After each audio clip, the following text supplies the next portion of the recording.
ટ્રમ્પના ટેરિફની વાત કરીએ તો ઇન્ડિયા ઉપર લગભગ 27% ટેરિફ યુએસએ નક્કી કર્યો છે. ઓબ્વિયસલી થોડો એક્સપેક્ટેશન કરતાં હાર્શ છે, પણ બીજા જે દેશો છે, ખાસ કરીને જે એશિયાઈ ઇકોનોમીઝ છે, એની સામે આપણું ટેરિફ થોડું ઓછું દેખાઈ રહ્યું છે. ક્યાંક ને ક્યાંક વાત કરીએ તો ઘણા બધા સેક્ટર્સને આનો ફાયદો થાય એવું લાગી રહ્યું છે. Pharma, IT, semiconductor, gold, steel, aluminium, copper અને એવા ધાતુઓ જેનું યુએસમાં પ્રોડક્શન નથી થતું, આ બધી ચીજોને ટેરિફથી દૂર રાખવામાં આવ્યો છે, એને એક્ઝેમ્પશન આપવામાં આવ્યું છે. પણ અગર વાત કરીએ આઈટી અને ફાર્મા સેક્ટરની, તો ક્યાંક ને ક્યાંક માર્કેટમાં એવું એક્સપેક્ટેશન હતું કે અહીંયા બી ટેરિફ આવશે કે નહીં આવે, પણ ફાર્માને એક્ઝેમ્પ કરવામાં આવ્યું છે, આઈટીને બી કરવામાં આવ્યું છે. પણ ક્યાંક ને ક્યાંક યુએસ સ્લોડાઉન થાય તો તેની અસર આઈટી ઉપર થોડી આડી થાય, તેના કારણે કદાચ મિડકેપ આઈટીમાં થોડું પેનિક જોવા મળી રહ્યું છે.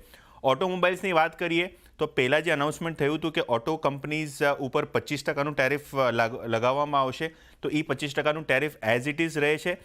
એના ઉપર કોઈ વધારેના ટેરિફ અત્યારે લાગુ નથી પડતા.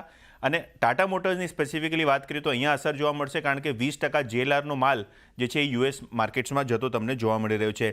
ટેક્સટાઇલ્સ માટે એક સારી વાત છે, કારણ કે ચાઇના, પાકિસ્તાન કે વિયેતનામ હોય કે બાંગ્લાદેશ હોય, આ બધા એશિયન કન્ટ્રીઝ જે સૌથી વધારે એક્સપોર્ટ કરી રહ્યા છે ટેક્સટાઇલથી, તેમની ઉપર ટેરિફ ઘણો મોટો છે અને ઇન્ડિયા ઉપર ટેરિફ ઓછો લાગ્યો છે. તેના કારણે આઈટી અને ફાર્મા બાદ ટેક્સટાઇલ એક સેક્ટર છે જે ઘણો એક્ટિવ આજે તમને જોવા મળી રહ્યો છે. ઇલેક્ટ્રોનિક્સ ઉપર બી તમે જુઓ તો વિયેતનામ, ચાઇના અને કોરિયા જેવા કન્ટ્રીઝ ઉપર બી ટેરિફને વધારવામાં આવ્યો છે, જેના કારણે કદાચ ઇન્ડિયન કંપનીઝને થોડો ઘણો એડવાન્ટેજ રહે. અને સ્પેસિફિકલી વાત કરીએ જેમ્સ જ્વેલરી અને કેમિકલ સેક્ટરની, તો અહીંયા થોડુંક તમને ખરાબ અસર જોવા મળી રહ્યો છે, કારણ કે અહીંયા બી થોડુંક ટેરિફ વધ્યું છે. અને સ્પેસિફિકલી વાત કરીએ તો પહેલાં 5% ટેરિફ હતું જેમ્સ એન્ડ જ્વેલરીમાં, જે હવે વધીને લગભગ 21%ની આસપાસ તમને જોવા મળી શકશે.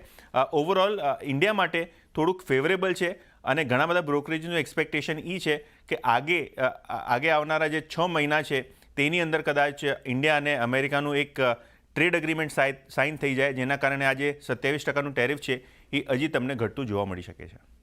ઓકે, તો ખાસ કરીને આ સંપૂર્ણ વિગત આપણને બનતી દેખાઈ રહી છે. અન્ય એશિયન દેશો જે છે એના કરતાં ભારત પર ટેરિફ ઓછા લાગી રહ્યા છે, તો આ બધા પર ફોકસ રાખવાનું રહેશે. આભારી હતી આપનો સમગ્ર માહિતી આપવા માટે.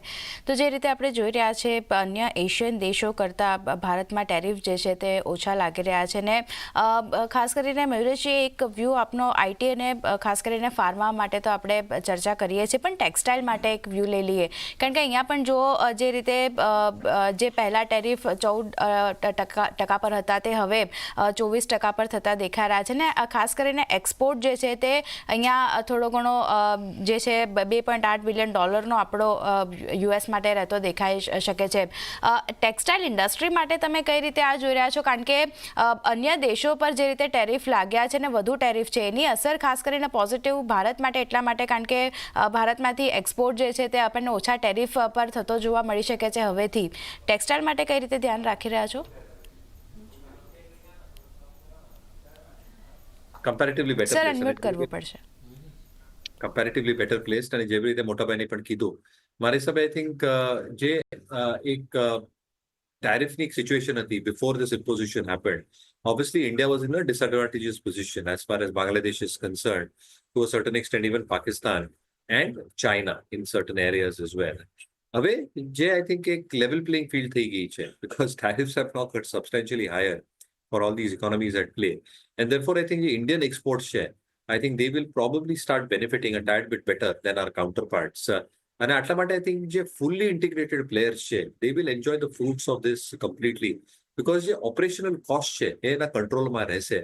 And even if tariff increases have probably happened, થોડો એક offsetting effect આવી જશે because of the operational efficiencies that their completely integrated or fully integrated models have to offer. So I think stocks like a Vardhaman Textile or a KPR Mills, which are completely and fully integrated, should definitely be on our focus. જેના પાસે definitely hold કરતા.